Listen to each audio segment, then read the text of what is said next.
लोकसभा चुनाव के परिणाम और अवध जोन में भाजपा के सफाए के बाद जातिवादी व्यवस्था से उपजे क्षेत्रीय दलों में हड़कंप मचा हुआ है।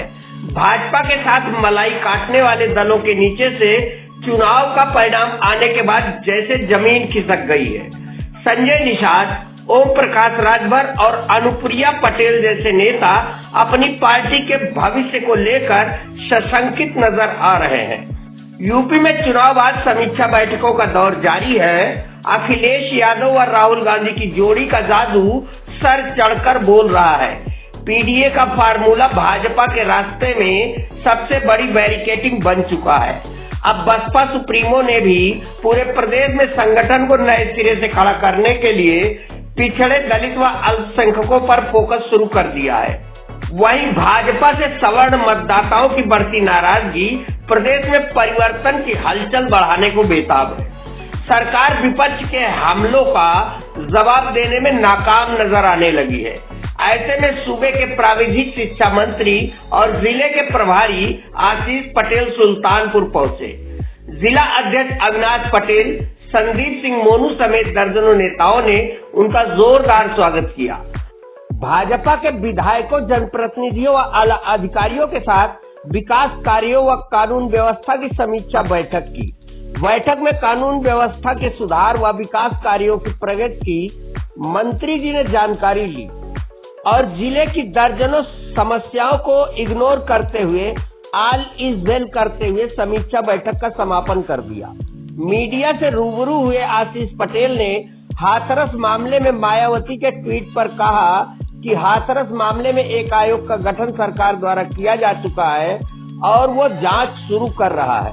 फिलहाल उन्होंने आश्वस्त किया कि जो भी दोषी होगा उसके खिलाफ कड़ी कार्रवाई की जाएगी। प्रतियोगी परीक्षाओं में लगातार नकल माफियाओं की सक्रियता पर मंत्री आशीष पटेल ने कहा कि केंद्र और प्रदेश सरकार इस मामले में अलग अलग जांच करवा रही है। यूपी सरकार तो इसके लिए अलग से कानून ला रही है। ऐसे कार्यों में जिनकी भी संलिप्तता पाई जाएगी उन्हें भारत के इतिहास में सबसे बड़ी सजा मिलेगी। वहीं उन्नाव में हुए सड़क हादसे में 18 लोगों की मौत पर मंत्री आशीष पटेल ने दुख व्यक्त किया।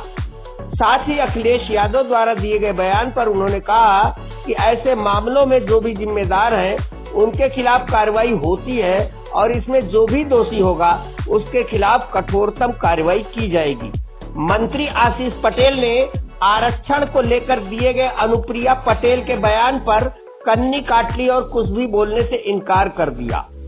वहीं प्रदेश की भाजपा व अपना दल के बीच चल रही सियासी खींचतान पर भी वे मौन नजर आए।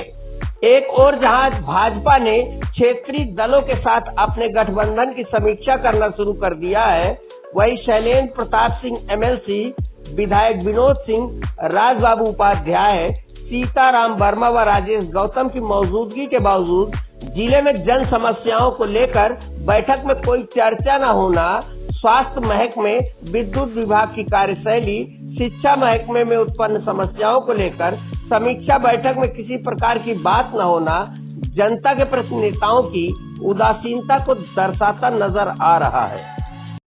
आज प्रभारी मंत्री के तौर पर जनपद सुल्तानपुर में विकास कार्यों की और कानून व्यवस्था की समीक्षा बैठक ली गई है। हमारे साथ सभी माननीय जनप्रतिनिधिगण, माननीय एमएलसी आदरणीय शैलेंद्र जी, माननीय विधायक राजबाबू उपाध्याय जी, माननीय पूर्व मंत्री विनोद सिंह साहब, माननीय विधायक सीताराम वर्मा जी, माननीय विधायक राजेश जी, माननीय जिला अध्यक्ष भाजपा आदरणीय डॉक्टर साहब और माननीय अध्यक्ष अपना दल अविनाश जी, सब लोग मौजूद रहे, सभी अधिकारी रहे और जनपद के कराए गए कार्यों को और जनपद में कानून व्यवस्था से संबंधित सभी विषयों पर विस्तृत बातचीत। क्या निर्देश दिया गया सर? निश्चित रूप से जहां पर कानून व्यवस्था का जहां प्रकरण था वहां पर आवश्यक निर्देश दिए गए और जहां पर विकास कार्य थे उनकी समीक्षा करते हुए जहां कमी बेसी रही उसको ठीक करने के निर्देश दिए गए।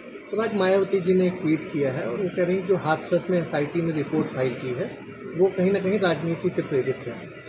देखिए, एक आयोग का गठन हो चुका है और उस आयोग अपनी जांच कार्रवाई प्रारंभ कर रहा है। जो भी दोषी पाया जाएगा उसके विरुद्ध कड़ी कार्रवाई होगी। मंत्री जी, जो परीक्षा एजेंसियां हैं, एनटीए है, सीयूईटी का एग्जाम हुआ, सभी में आरोप लग रहे हैं कि सभी में पक्षपात हुआ है, मुन्ना भाई सक्रिय हैं।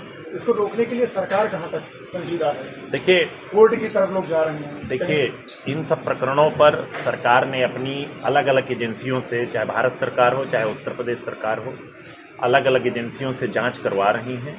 और अभी तो उत्तर प्रदेश सरकार ने कुछ दिन पहले आपने देखा होगा बहुत कड़ा कानून लाया है कि इस प्रकार के कार्यों में संलिप्त किसी भी व्यक्ति को भारत के इतिहास में अब तक सबसे बड़ी सजा दी जाने वाली है। ऐसा प्रोविजन कर दिया गया है।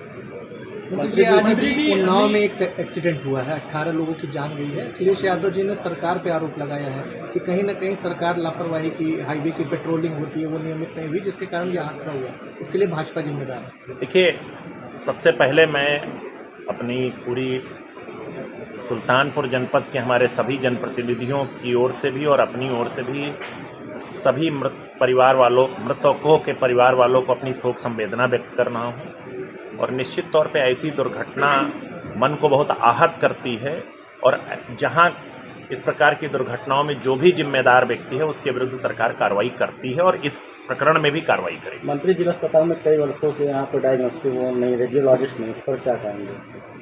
देखिए, जहाँ पर इस प्रकार से आप कोई चीज़ बताते रहें पहले भी और मैंने उस पर कार्रवाई कराई है, ये भी प्रकरण आज आप बता रहे हैं, तो इस पर भी जो कमी रही है या जो प्रकार के मैन पावर की कमी रहेगी उसको हम लोग दूर करने का प्रयास करेंगे। मंत्री जी, लगातार बढ़ रही है। कल कृषि मंत्री का बयान दिया है कि 100 रुपए किलो दाल मिल रही है। देखिए, सरकार हर ज़रूरतमंद को हर ज़रूरतमंद चीज़ उपलब्ध कराने का प्रयास करती है और अगर कहीं कोई कमी बेसी रह जाती है तो उसको भी अपने स्तर से तमाम प्रकार के जो कानून हैं उनको लागू करके उसको ठीक करने का प्रयास करता है। अगर ऐसा कोई प्रकरण है तो हम लोग उसको ठीक करेंगे। मंत्री जी,